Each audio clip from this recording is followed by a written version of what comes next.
Дарикош екеумізді Моншаға алып барып демалып қайтамыз деген еді. Моншаға барғаннан бастап қайтамыз дегенше Айдардың отбасын жамандап, әңгімесінің соңын ол жігітке жолама деп аяқтады. Әпкем маған: сен ондай жаман жігітке қимаймын, сен өте жақсы қызсың, Айдар сені қорғылады, жігітті өзім тауып беремін деп тағы да шегелеп тұрып ескерткендей. Онсыз да Айдармен арамыз суықтап бара жатқан. Әпкемнің сөздерінен кейін Айдарға агенттен қош бол, бақытты болғайсың деп жазып жібердім. Сол арада ауылдан анам звондап тез қайтуымды өтінді. Әкем жаман судан есі ауып ауруханаға түсіпті. Ауылда сет жоқ, болса да биік жер іздеп әуре боласың. Әкем қалалық ауруханаға 2 ай жатты. Анам әкеме тамақтасып, мен үйде бауырларымның қасында болдым. Мені қанша іздесе де таба алмаған Айдар бірнеше рет звондапты. Агентте қайта-қайта жаза берген. Соңғы сөзі сені шын сүйдім дегені әлі есімде. Одан кейіндері мүлдем агентке кірмеген, звондамаған. Өлім құшыпты. Жолдастарымен демалуға көлге барып, өзіне қол жұмсап суға батқан, немесе ажалы келіп су түбіне кеткені. Өлім себебі мәңгі жұмбақ. Естігенім суға батып кетіп ажал құшты дегенді. Әпкем айтқанда еріксіз көз жасым тыйылмай шай ішіп отырған жерінен тұрып кеттім. Әкемнің жағдайы жақсарып, әпкемнің үйіне қайта келген едім. Мен кеткен бойда әпкем басқа қалада тұратын қайнысын алдыртыпты. Менен 10 жасқа үлкен сұр бойдақ, жездемнің туған інісі.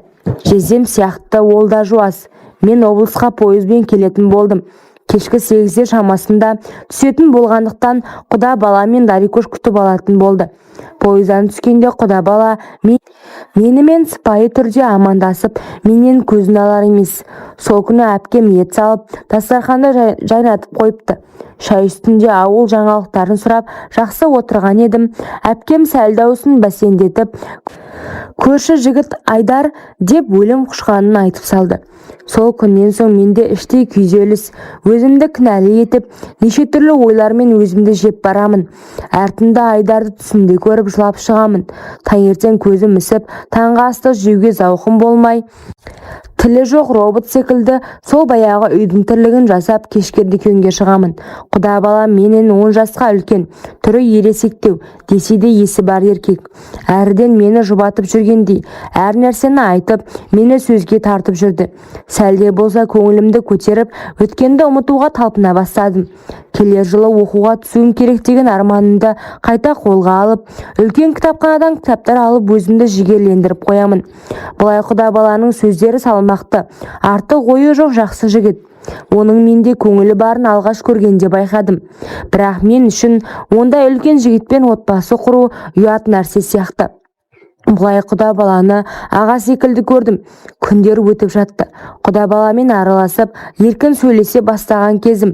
Ол менің үй жинап, тамақ істегеніме риза болатын. Ал Дарикош ақ саусақты королева. Бірде әпкем ата енесінің үйіне Құран оқытатын болды. Дарикошты үйге, дүкенге бас-көз боласың деп, мені ата енесінің үйіне басқа апарды. Алыс жол, 7 сағат жүрген шығармыз. Мені өзіне көмектеседі деп апарған. Әпкемнен басқа келіндері жоқ. Әпкемнен ата енесі үлкен кісілер. Сондай әдемі қартайған. Олар бір көргеннен қатты ұнады. Атасы палау басып қойыпты. Үлкен кісілер болса да үйлерінде таптаза ұстайды екен. Тамақша ішіліп, әңгіме арасында енесі: келін, мына қайныңа қашан қыз тауып бересің? 30-дан асып барады, деп әңгіменің бір үшін шығарып қойды.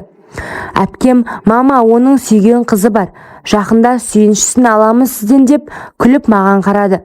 Мен біртүрлі болып қалдым, бірақ менің не қатысым бар деп ойлап қоямын. Құда баланың түріне қарасып, ұялып төмен қарап отыр. Кешке қарай мал сойылып, қамыр иленіп, ертеңгі күнге дайындалып жаттық. Әпкемнің орамалын тағып, бауырсақ пісіруге шықтым. Әпкем жездемді алып затқа кетті. Мен құда баламен үйде екеулеп бауырсақ пісіріп жаттық. Сыртымыздан қарағанда кәдімгідей ерлі зайыптылар сияқтымыз. Әпкемнің айтқаны құлағымнан кетпей, құда балаға: сіздің қызыңыз бар екен ғой, тойыңыз қашан? Тойға бармағалы біраз болды деп қалжыңдай сұрадым. Ол ұялып қалғандай не дерін білмей төмен қарап сәлден соң, мен сені бір көргеннен ұнаттым. Тек саған қалай айтарымды білмей жүредім.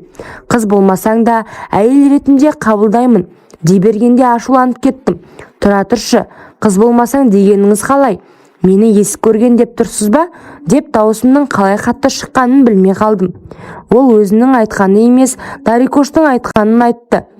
Мені ұнататынын, әйел еткісі келетінін әпкеме айтқан екен.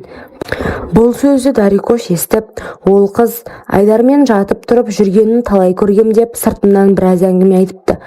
Ал мен құда балаға неге ақталғанымды білмеймін. Алла куә, мен ондайға баратын адам емеспін. Арым таза, табалдырық аттасам да басымды көтеріп аттаймын деп айтқанымда ол күлімдеп, бәсе, сен ондай емес екеніңді біліп едім. Ертең менің әйелім боласың ғой, иә, сені еш уақытта ренжітпеймін деп сөзін қайта жалғап, менің ойлануым керек деп үнсіз қалдым. Әпкем мені сыртынан сатып жібергеніне енді көзім жеткендей. Мені өзіне келін етпек. Қалай болса да қашып кетуім керек. Ешқандай сезім болмай, оның үстіне жасы үлкен, тұрмысқа шыққым келмейді. Менде артық ақша болмай, ойыма келгені телефонға едінсе саламын деп құда баладан ақша сұрадым. Қалтасынан 5.000 теңге суырып берді. Мына ақша көп, 1000 теңге болса жетеді, сосын қайтарамын деп әшейін айтып жатырмын. Құда бала ақшасымен өзіне қаратқысы келді масыра. Ала бер, артығына мороженое аларсың деп өзінше мәз. Дүкенді көрсетіп жіберші деп өтінген болдым. Еріп барайын, адасып кетерсің деп барғысы келіп тұр.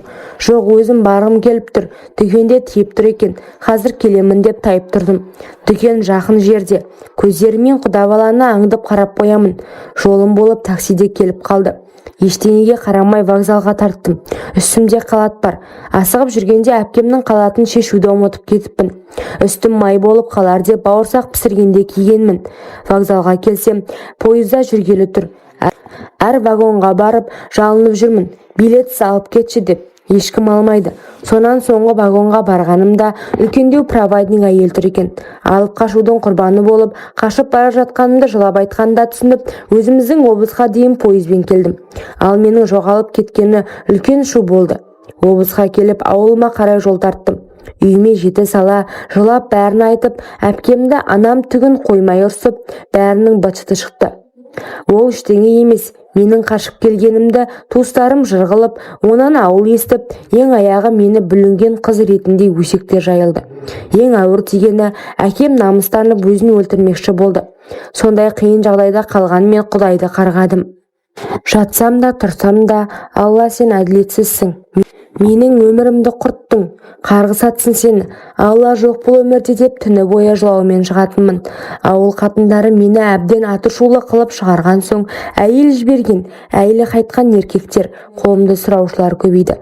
Олар үйге келгенде шында адамша жылап, айқайлап қуып шығатынмын. Мені осыдан кейін ауруға теңеп, жынды деген атауға ие болдым. Үйден шықпайтын үй күшік болып, оқуға тапсыратын күнім жақындады. Бұл жолы анамның кіші сіңлісі Астанада жұмыс істейтін. Соған еріп Астана қаласына оқуға тапсырып көрдім. Тағы түспей қалдым. Тағы да күйзеліс, өлгім келді. Өйткені үнемі жолым болмай жүрді. Тағы да сол Құдайды қарғаумен болдым. Солай есеңгіреп жүргенде Алла маған ескерту берді. Анамның сіңлісі күйеуден ажырасқан, бір баласы бар, үлкен маркетте бухгалтер болып кассада жұмыс жасайтын. Мені де қасына алып жұмысқа үйретіп жүрді. Бірақ менде еш құлшыныс жоқ. Бір күні демалыс алдық. Күні бойы қыдырып, түскі сағат 5 шамасында келіп, шешініп жатып ұйықтап кетіппін. Сол уақытта алғаш және соңғы рет бастырылған күнім шығар. Кенет үстіме өте ауыр күш тынысымды тарылды. Түтін секілді қап-қара бірдеңе отыр. Екі құлағым жиі шыңылдап, шыңылдаған сайын жаным ауырып, белгісіз күйге түстім. Ойыма тек мені арғы дүниеге әкеткелі жатқандай сезімде жатырмын. Айқайлайын десем, даусым шықпайды. Аяқ қолым істен шыққан. Тағы да түтін секілді екі аппақ нәрсе бұрышта маған қарап тұрғандай. Қарайын десем, көзімді ашуға мүмкіндік жоқ. Құлағым шыңылдағанда бүкіл өмірім кино, пленкадай өтіп жатты. Сол кезде ойыма тек Алладан кешірім сұрау келді. Шынымды айтсам, бисмилля деген сөзі тілімнің ұшында тұрса да қалай айтуын ұмытып қиналып жаттым. Кешірші Алла деген сөзді жылап айтып жаттым. Әрең дегенде бисмилля деп 3 рет қайталағанда әлгі көрініс көз алдымнан жоғалды. Одан кейін арада 11 жыл өтсе де ешқашан бастырылып көрмедім, Аллаға шүкір. Сол күннен соң менің аузымнан бисмилля түспейтін болды. Тірі болып өмір сүргенім үшін жатарда үнемі Аллаға шүкіршілік етемін. Бұл мен үшін үлкен сабақ болды. Ары қарай менің жолым ашылып, әп-сәтте сауда орталығына бас бухгалтер болып жұмыста беделді болдым. Солай тек жұмыс істеп жүріп, өз бизнесімді аштым. Ауылға бармаймын. Әке-шешем өздері келеді мені іздеп. Бауырларым да есейіп қасыма жұмысқа келді. Мен пәтер алып, бауырларыма қамқор болдым. Анам байғұс қаншама рет тұрмысқа шығуымды айтатын.